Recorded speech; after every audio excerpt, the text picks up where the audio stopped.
Hey guys, so this is my third video that I'm recording. I'm now in my dining room, but you won't really know it because it's just a wall and not much in the background. Couldn't really stage it any better. This will be quicker. I just want to give you a little bit of some tips on studying. First of all, before I forget, you should keep in mind that if you cram for an exam, I think I mentioned this in the Welcome to the Class video, you don't have an opportunity to sleep enough. And sleep is really critical to retaining information, to your long-term memory in particular. A lot of us aren't so gifted that we can just cram and remember the material. So get plenty of sleep, get lots of sessions of sleep as you're studying. What that implies is that you don't procrastinate. And I know that's a hard one.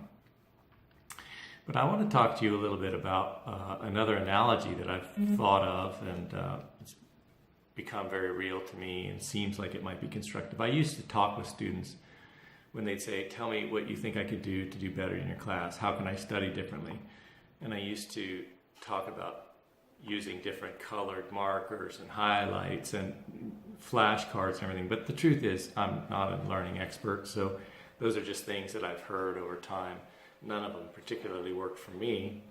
What worked for me, as you could tell from my second video on just about me, is just endurance. So I just simply strapped myself down in the seat and grunted it out. And the military gave me the discipline to do that. A lot of you haven't had benefit of that kind of experience. But I'd like to introduce you to this idea that for a lot of things in life, studying is what we're talking about here, but a lot of things in life, you can't achieve them in one long session. They just aren't designed to do that. And if I tell you these examples, I think you'll see that they're true, and maybe you'll be able to draw the connection. It'll be a little bit of a motivation or inspiration for you to start studying differently if you need to alter your study habits. Think about playing an instrument. I play guitar a little bit, and I know that if I were to sit down, I remember how hard it was to start learning how to play guitar. I remember that my fingers were sore, and I remember this hand didn't know how to strum, and it certainly didn't know how to pick. And if I were to sit down and say, maybe it took me 80 hours of practice before I could really just kind of strum a song or something like that. I don't know how long it took, but if I sat down and said, well, I'm going to spend 8 hours a day and do 40 hours, I don't think I would get near the amount of progress as if I sat down and said, I'm going to play an hour a day, or an hour in the morning, an hour at night, and then come back and do it every day until I've reached 80 hours. And that makes sense, right? Because you need time to recover, your hand needs to recover, and you need to process what's happened. I think things happen in your brain during those rest periods. So like playing an instrument is a good example. If I wanted to learn how to play saxophone, I would just pick one up and play for 50 hours and expect I'm going to learn it. I'm going to have to practice and put it down and practice and put it down, study, contemplate what I'm doing right, what I'm doing wrong, watch some YouTube videos and go back to it. And study's the same way. Here's some other examples that maybe are even more blatant. Like if you want to be more flexible, I'm getting old, so being flexible is more important to being healthy, so I have kind of a routine that I do, sort of some yoga stuff for backs and hip and stuff like that get all creaky. And if I decide, I want to get flexible, and I've done this before, I've gotten on a little rant, and I'll just try to really get, especially my hamstrings, really get them loose. And yeah, I can, if I take my time, I can get a pretty nice stretch. The thing is, by the next day, they're tight again. So what do I have to do to actually increase my flexibility and sustain it? I have to do it every day. I need to do the same sequence or the same intensity of kind of stretching exercises each day, and I find that I make small amounts of progress. Same is true for you guys and girls that are weightlifters or bodybuilders or strength builders, powerlifters. You don't set out to powerlift doing a deadlift and just say, I'm going to just keep working on the deadlift until I get it. I'm going to spend 8 hours in the gym a day. That's ridiculous. You'll get a certain number of good sets, and after that your form will go in the toilet and you'll gain nothing. In fact, you'll hurt yourself. And the same thing with like muscles. Muscles need to be worked, and then they need to have a time to recover, and you need to give them nourishment and so hydration and so forth. And sleep, ironically, you need sleep for muscle growth. So it's very important. So muscle growth, powerlifting, strength, flexibility, endurance. If you want to get better at long distance running or some kind of endurance activity, you don't just go out and say, well, I'm going to run as fast as I can, or I'm going to do an 8-hour run. You're going to hurt yourself, and the next day you're not going to be better off. You're not going to experience gains.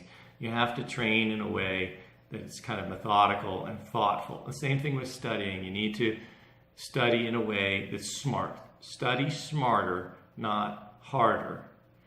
I know that you want to wait till a couple days before the exam and then stay up all night and take some funny little pills and all that stuff. But I'm telling you, and that may work sometimes, but it's not a good life strategy. And you're always going to have these skills to learn. When you're done with school, learning doesn't end. The consequences just get greater. It's not just a grade.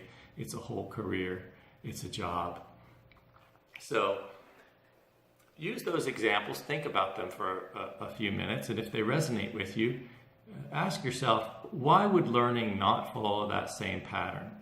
And why do I go in the gym and work on flexibility, strength, or muscle growth, and I know that I need to do it in a kind of a pattern, a certain way?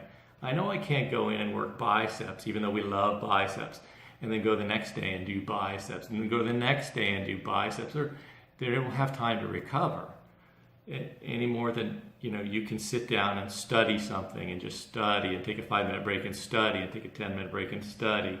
You've got to take a break from that. And most importantly, this is the one thing that, having studied some neuroscience for a book I wrote, I know is true, 100% true. You need to have that rest period in studying needs to include sleep. Naps are good. I don't know, but I think that if you were studying and you were pinched on time, you'd be better off studying very focused and then taking a little cat nap. Ideally, you have to have REM cycles, which is deep sleep, in that rest period, but probably any rest is good to get your mind rejuvenated and ready to refocus, kind of fresh. One thing, you probably all had this experience, you had a big test and you were studying for it and you went to bed and it was in your mind, you couldn't get it out of your mind, you couldn't sleep because you're mulling it over, and you maybe it's calculus or something, and you're like, well, what's the hyperbolic inverse of this, what's the formula or something, and you couldn't remember it, but you studied it like crazy, you knew it, and you can't, it's plaguing you, but it's on a note card on your end table, and you pull that note card out, you turn on the light, and your eyes adjust and you focus on it, and you're like, oh yeah, okay, and then you go to bed, you finally fall asleep, and in the morning, if you remember anything, it's the hyperbolic inverse formula or whatever. So there's a real phenomenon that happens there. I encourage you to tap into that. Make your educational process as easy as you can by studying smarter, not harder. That doesn't mean that studying isn't hard work. If it's not in my experience, if it doesn't hurt to study, you're probably not doing it right, unfortunately. But this builds character, and you are the men and women we're counting on for our future. We need you to have character. Please study hard, study smart. I don't have any other words of great wisdom for you, but I wanted to share that. Peace out.